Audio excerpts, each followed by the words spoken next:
हमारे पार्ट 1 और पार्ट 2 सिंधु घाटी सभ्यता और आशा उम्मीद करता हूं कि वैसा ही प्यार आप बनाए रखेंगे हमारे पार्ट 3 के साथ। चलिए दोस्तों, बिना किसी देर के शुरू करते हैं आज का हमारा कंटेंट, सिंधु घाटी सभ्यता। देखिए साथियों, लास्ट टाइम हम यहां की भवन निर्माण शैली को देख चुके हैं कि इन लोगों ने भवनों को कैसे बनाया था। यहां हमने धर्म का जिक्र कर लिया था, धर्म का स्वरूप हमें कैसा देखने को मिलता है। आज हम बात करते हैं कि यहां का जो समाज है, यह समाज किस तरह का है और कितने भागों के अंदर इस समाज को बांटा गया था। ठीक है, तो चलिए दोस्तों स्टार्ट करते हैं यहां के समाज के बारे में। सबसे पहले बात कर लेता हूं, यहां का सैनिक वर्ग रहा था। कैसा रहा था? सैनिक वर्ग, या मैं कहूं रक्षक वर्ग यहां पे देखने को मिलता था। यहां किसान वर्ग था, क्योंकि अनेक ऐसे साक्ष्य मिले हैं जो ये साबित करते हैं कि यहां खेती का काम होता था, कृषि यहां पे होती थी। इसके अलावा यहां पे बात करूं तो हम यहां की राजनीतिक जीवन की, किसकी? राजनीतिक जीवन की बात करेंगे कि इनके लोगों का राजनीतिक जीवन किस तरह का था, और अंत में हम बात करेंगे इनके व्यापार की, क्योंकि ये लोग व्यापार भी किया करते थे, कृषि भी करते थे। इस सिस्टम को चलाने के लिए यहां पे कोई ना कोई राजनीतिक व्यवस्था भी रही थी, और सुरक्षा के लिहाज से देखा जाए तो सैनिक वर्ग का होना बहुत आवश्यक हो जाता है। ओके, तो चलिए दोस्तों इसको क्रमबद्ध तरीके से पढ़ना शुरू करते हैं। देखिए, सैनिक वर्ग के बारे में ऐसा कोई बड़ा साक्ष्य यहां देखने को नहीं मिला है। हालांकि जिस तरह की व्यवस्था ये है, तो इस व्यवस्था को देखते हुए अनुमान जरूर लगा सकते हैं कि सुरक्षा के लिहाज से इन्होंने सैनिक वर्ग का निर्माण किया होगा। अब सैनिक है तो इनके पास कोई ना कोई हथियार या वेपन भी होगा, क्योंकि बिना हथियार के सैनिक करेगा क्या? ये थोड़ी कहेगा जी आप हमारे राज्य से चले जाइए, हाथ जोड़ रहे हैं, आपके पैर पकड़ते हैं, ठीक है ना। तो इनके हथियार भी थे, पर ये हथियार किस चीज के देखने को मिलेंगे? आपको कांस्य के बने हुए मिलेंगे। ओके, क्योंकि ये लोग लोहे से परिचित नहीं थे, ये नहीं जानते थे कि लोहा क्या होता है।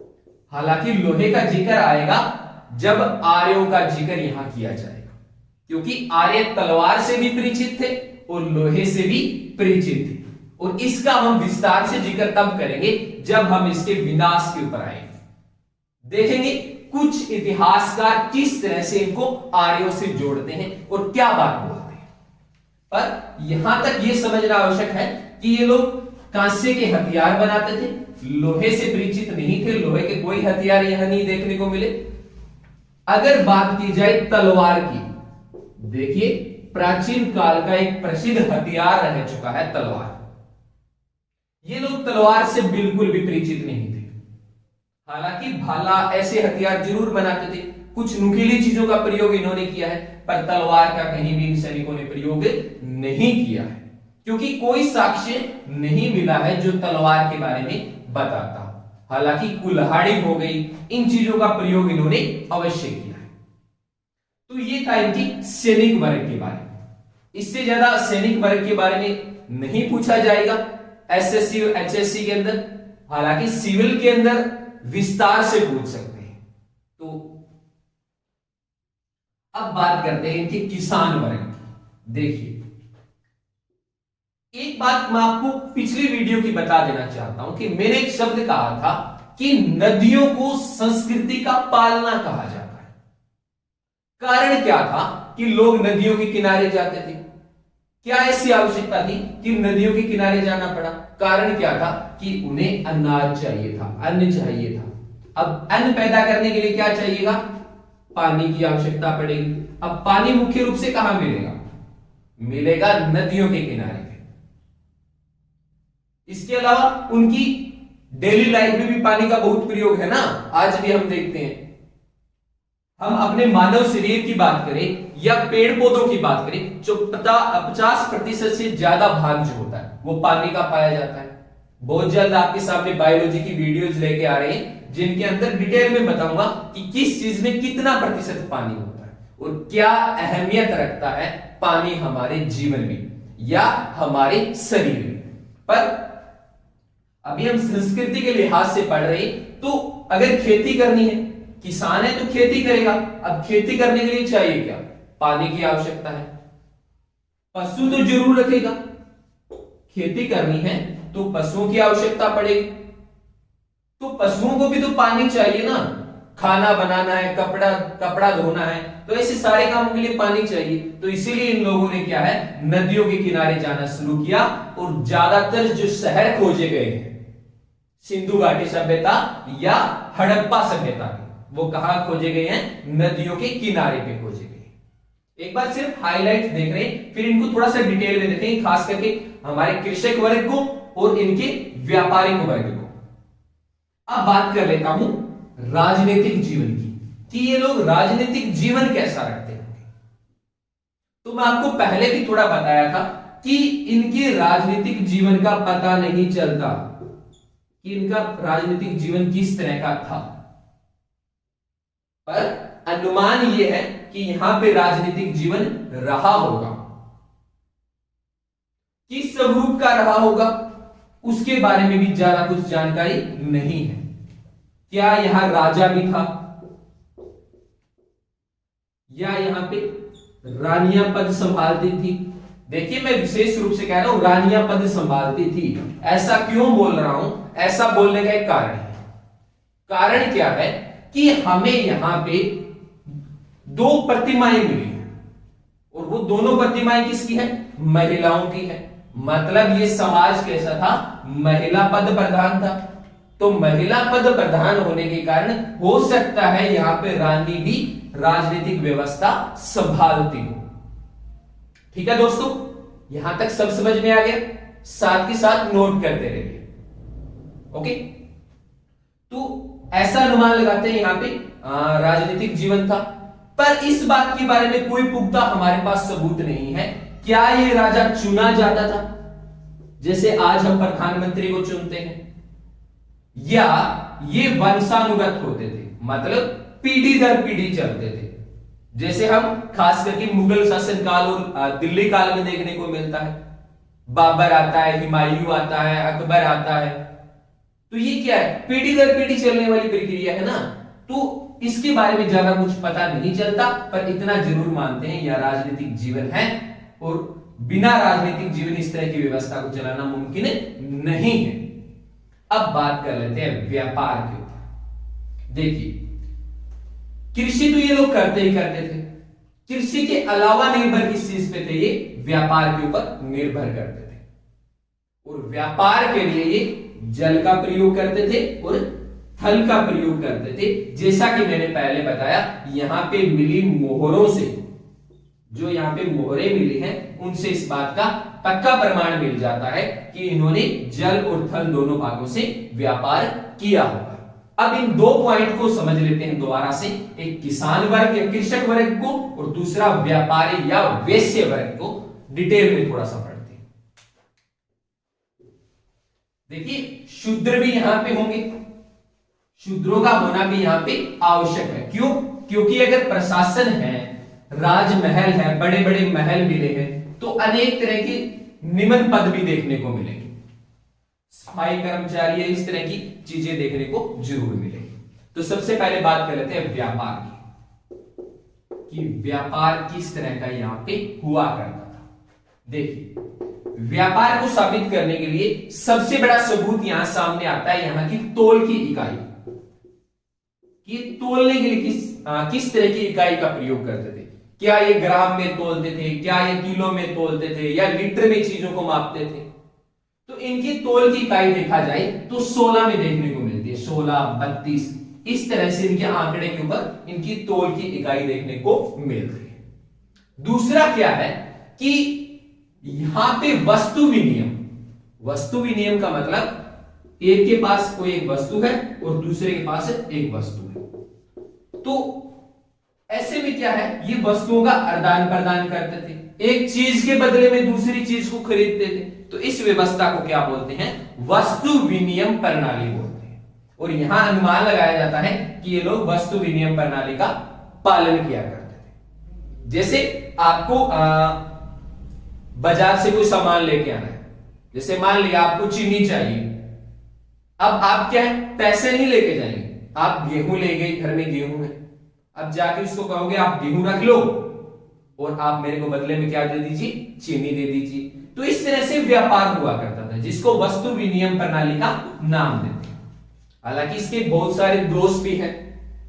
जब हम अर्थव्यवस्था का अध्याय शुरू करेंगे, इकोनॉमिक्स पढ़ना शुरू करेंगे, तब आपको बताऊंगा कि किस तरह से ये एक अच्छी प्रणाली नहीं मानी जा सकती, खास करके आज के आधुनिक समय के अंदर। ओके, तो दो चीजों के बारे में हमने देखा, तोल की इकाई इनकी देखी और दूसरी इनकी क्या देखी, वस्तु विनिमय प्रणाली के ऊपर हमने इनका जिक्र किया। अब देखिए, ये लोग, आपको एक जगह का उदाहरण देता हूं, कालीबंगा या काली बंगन। अब काली बंगन का मतलब क्या होता है, काली चूड़ियां।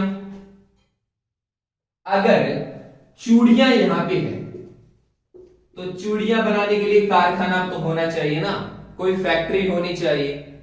अब फैक्ट्री बनाएगा, इनको बेचेगा, तो वह व्यापार है या नहीं। तो मतलब चूड़ियों का मिलना भी एक संकेत देता है कि ये लोग क्या है, चूड़ी जैसी चीजों को बनाते थे और उनका क्या करते थे, व्यापार करने का काम करते थे।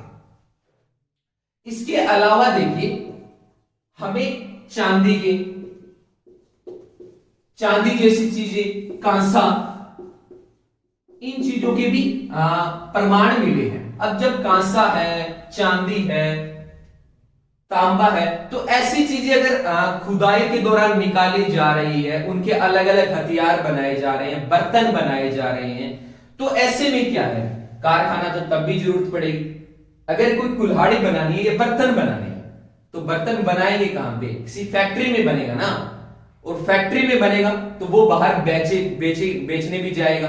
तो ऐसे में क्या है, वहां पे व्यापार ही तो होगा।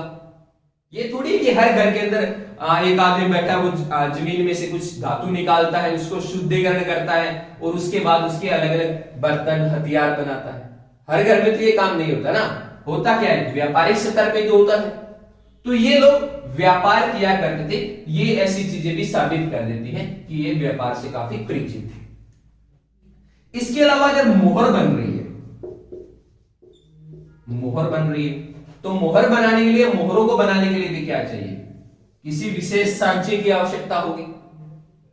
अब ये सांचे भी तो फैक्ट्रियों में बन के आएंगे ना, तभी तो बाजार में जाएंगे ये, तभी ये दूसरे राज्यों के साथ, चाहे वो मेसोपोटामिया से व्यापार क्यों न करते हो, चाहे उनका व्यापार अफगानिस्तान से क्यों ना आ रहा हो, चाहे वो राजस्थान की खेतड़ी से व्यापार क्यों न करते हो। तो इस चीज का पता लगाने के लिए यहाँ की मोहरें भी मदद करते कि ये लोग व्यापार के बारे में कितना कुछ जानते थे। ठीक है साथियों। अब इसके अलावा क्या है, मैंने एक बात कही, जल से व्यापार करते थे। अब जल से व्यापार करने के लिए क्या चाहिए, नाव चाहिए। अब कोई तो इस नाव को बनाता होगा ना, कोई तो इस नाव को बनाता होगा, और जो व्यापारी है वो ये थोड़ी है कि घर में पहले नाव बनाएगा फिर व्यापार करने के लिए जाएगा। हमें पता है एक आदमी को हर काम में महारत हासिल नहीं हो सकती। नाव बनाने वाले अलग होंगे, व्यापार करने वाले अलग होंगे। तो ऐसे में क्या है, ये अनेक बातें ऐसी है जो इनके व्यापार की तरफ इशारा करती है, ये व्यापार कैसा किया करते थे। इसके अलावा जैसे मणिकों की मैं बात कर रहा था, तो आप लोथल को देख लीजिए। लोथल को हम जब देखते हैं तो लोथल के अंदर हमें एक फैक्ट्री के या कारखाने होने के साक्ष्य मिले हैं जहां पे मणके बनाए जाते होंगे। तो इस तरह से देखा जाए तो ये एक संस्कृति ऐसी थी जो व्यापार के ऊपर भी निर्भर किया करती थी और अपनी अर्थव्यवस्था को ऊपर उठाने का काम इन्होंने किया। ओके, अब बात कर लेते हैं इनकी कृषि की, कि ये लोग कृषि किस तरह से करते थे।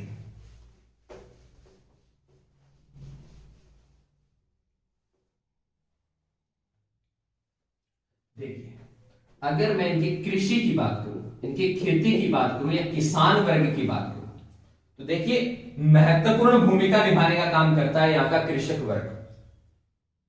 इस चीज को साबित करने के लिए मैंने अन्नागार का उदाहरण इनकी स्थापत्य कला के अंदर दिया था। कि इन्होंने भवन निर्माण किस तरह से किए थे, तो उसके अंदर अन्नागार का भी जिक्र किया था और स्नानागार का भी जिक्र किया था। अब अन्नागार है मतलब ये कृषि करते हैं। अनेक जगह जूते हुए खेत मिले हैं, यानी कि खुदाई हुई, खुदाई के दौरान क्या है, इस तरह की रेखाएं देखने को मिली, क्योंकि मानते हैं इस संस्कृति का विनाश बाढ़ से हुआ है। बाढ़ का अगर पानी आता है तो धीरे धीरे इनके ऊपर परत जमा करता है, तो ये निशान मिटते नहीं है। अगर इनमें से सावधानी पूर्वक मिट्टी निकाली जाए तो ये रेखाएं ऐसे कैसी मिल जाती है।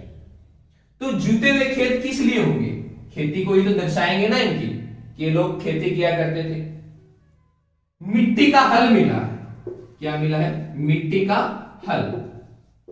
अब मिट्टी के हल बनने का, अब हल है यहां पे, तो हल किस काम आएगा।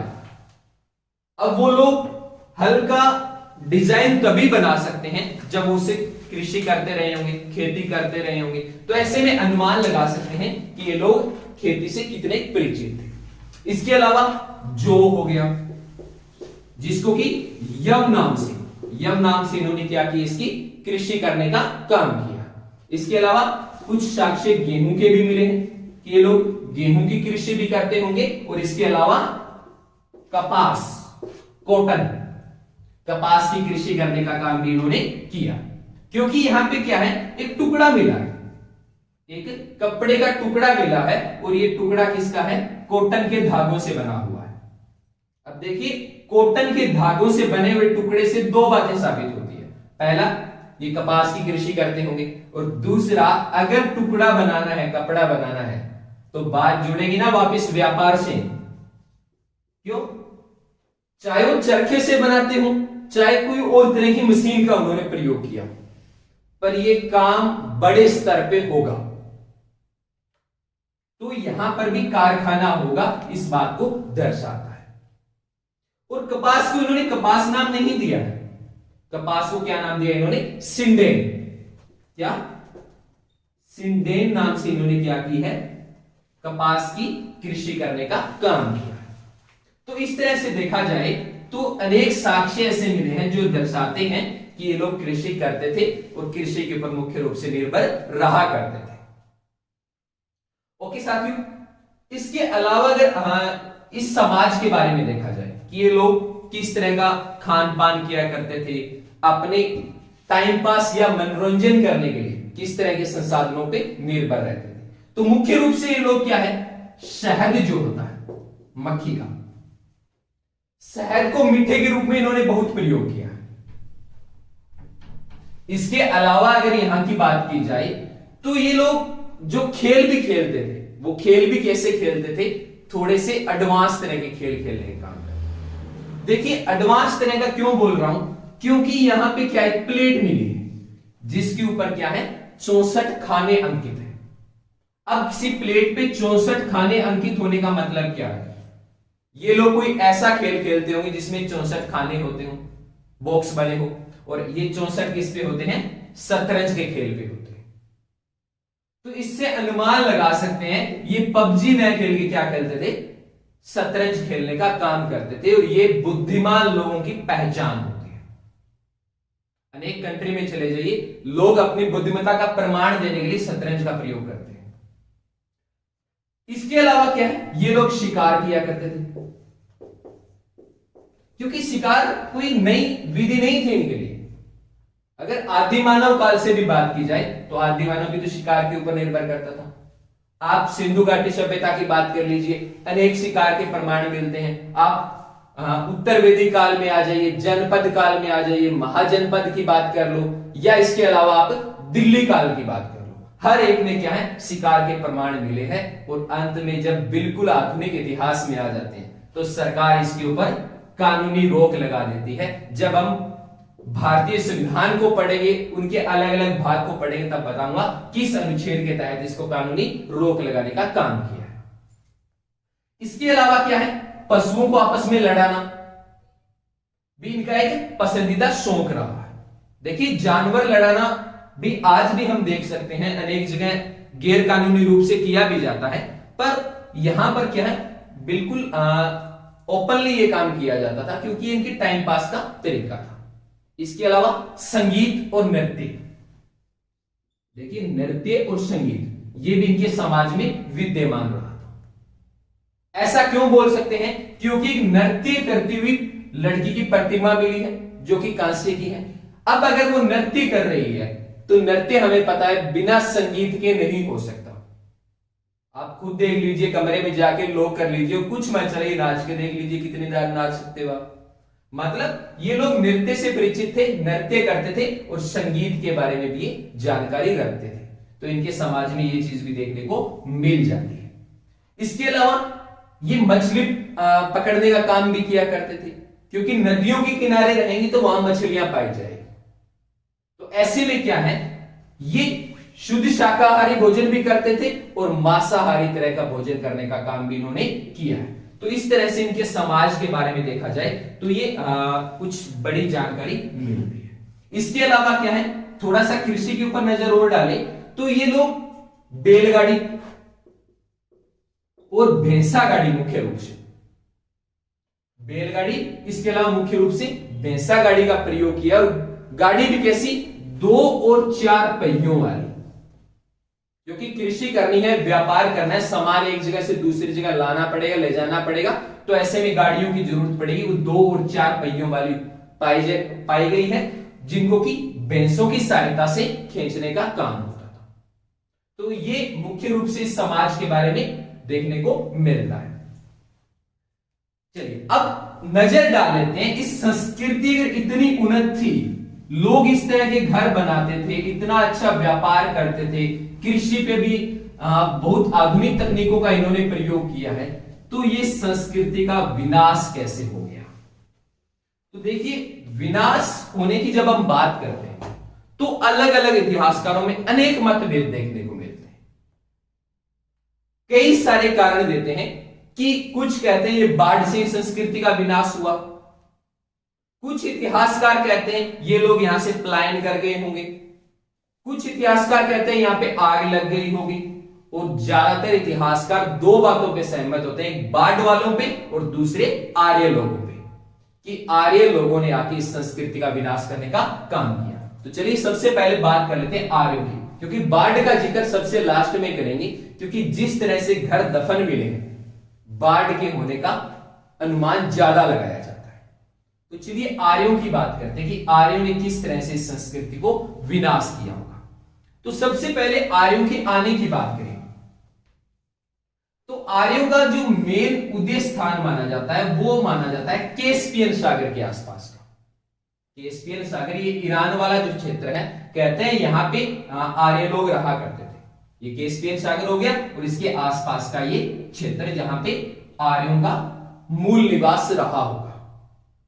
और कहते हैं इन आर्यों के ऊपर जो मेसोपोटामिया संस्कृति की बात करें, जो इसके समकालीन रही है, उन्होंने इन पे आक्रमण कर दिया और ये लोग क्या है, भारत क्षेत्र की तरफ या सिंध क्षेत्र की तरफ बढ़ने लगे।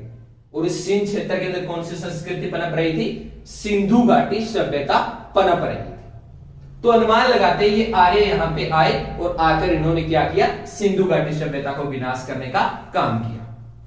अब इसको भी साबित करने के लिए इतिहासकार अनेक तर्क देते हैं। तर्क क्या देते हैं? पहला तर्क कि आर्यों ये लोग लोहे से परिचित थे, दूसरा ये लोग तलवार से परिचित थे, और इनका पसंदीदा जानवर कौन सा था? घोड़ा था। देखो 3 बातों के ऊपर जिक्र करता हूं, लोहे की तलवारें और घोड़ा। जबकि इसके समकालीन सिंधु घाटी सभ्यता की बात करूं तो ये घोड़े को अपवित्र मानते थे। हालांकि घोड़े के कंकाल मिले हैं,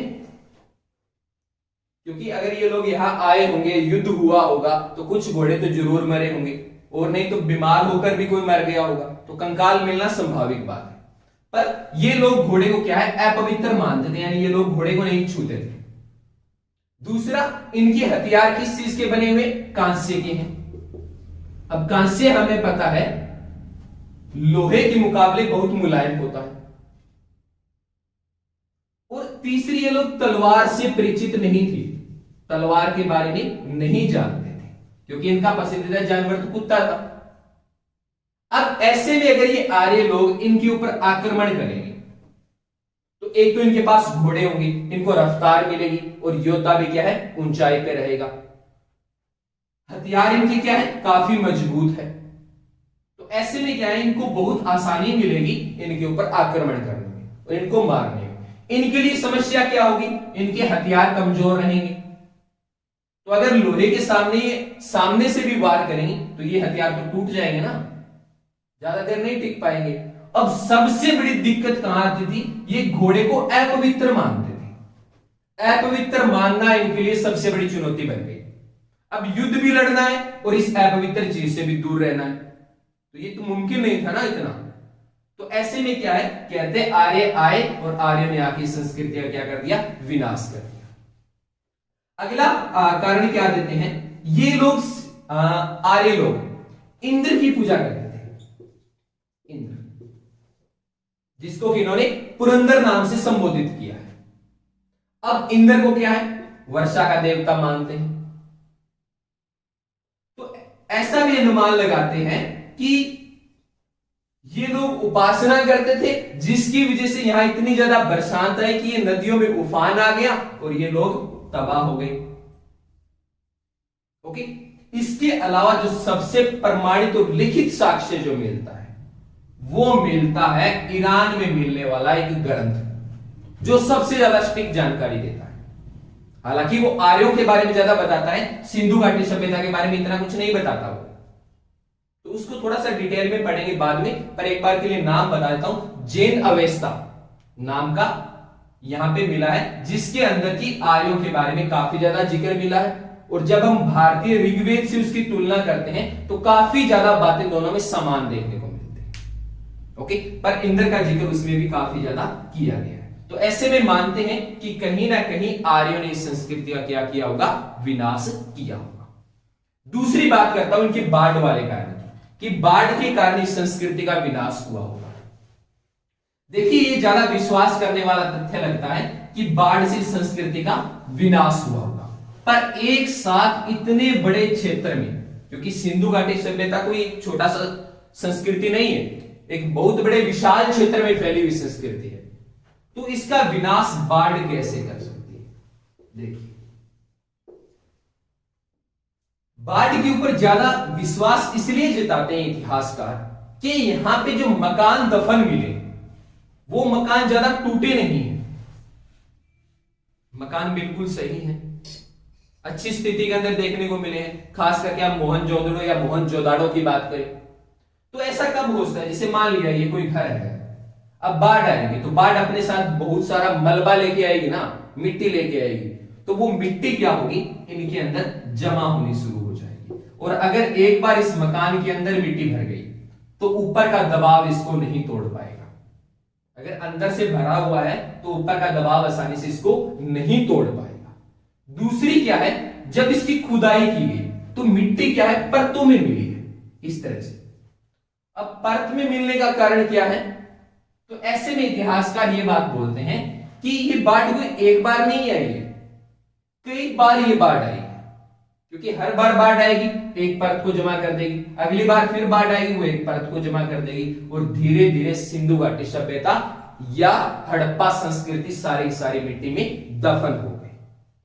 तो क्वेश्चन ये उठता है कि फिर सारे लोगों का क्या हुआ, यहाँ इतने बड़े क्षेत्र में जो लोग रहते होंगे, तो उसका कारण ये मानते हैं, या थोड़ा सा वैज्ञानिक दृष्टिकोण लेते हैं। वैज्ञानिक दृष्टिकोण अपनाते हुए ये लोग बताते हैं कि बाढ़ आएगी तो यहां पे पशु भी मरेंगे, दूसरे जानवर भी मरेंगे, इंसानों की भी मौत होगी। ऐसे में हमें पता है यहां महामारी तो फैलेगी ना, अनेक तरह की बीमारियां फैलेगी ना। अब ये जब महामारी फैलेगी तो जो लोग बाढ़ में नहीं भी डूबे वो भी तो मरेंगे, वो भी तो इसकी चपेट में आने का काम करेंगे ना। इसके अलावा अगर बाढ़ आ गई तो यहां अनाज रहेगा क्या, या अन्न रहेगा, बिल्कुल नहीं रहेगा, ये भी खत्म हो जाएगा। अब हमें पता है बाढ़ आती तो वो लोग क्या करते हैं, पलायन करना शुरू करते हैं। तो कहते कुछ लोग महामारी की चपेट में आ गए, कुछ यहां पे दफन हो गए, और ज्यादातर लोग यहां से क्या कर गए, पलायन कर गए। हम जो दक्षिण वाले क्षेत्र में द्रविड़ लोगों को देखते हैं, अनुमान लगाते हैं वो द्रविड़ लोग कौन है, वास्तव में इसी संस्कृति के निवासी रहे होंगे। तो आशा करता हूं दोस्तों आपको ये वीडियो अच्छी लगी होगी। ज्यादा से ज्यादा आप अपने दोस्तों में शेयर करेंगे और कमेंट और लाइक करना नहीं भूलेंगे। तो मिलते हैं कल एक नई वीडियो के साथ, जिसके अंदर अनेक क्वेश्चन आपको देखने को मिलेंगे जो कि प्रीवियस एग्जाम में आ चुके हैं, और कुछ एक इसका भाग अगर रह गया है तो उसको भी जिक्र करने का काम करेंगे। तो दोस्तों अपने दोस्तों में इसको शेयर करना न भूलिए। जय हिंद, जय भारत।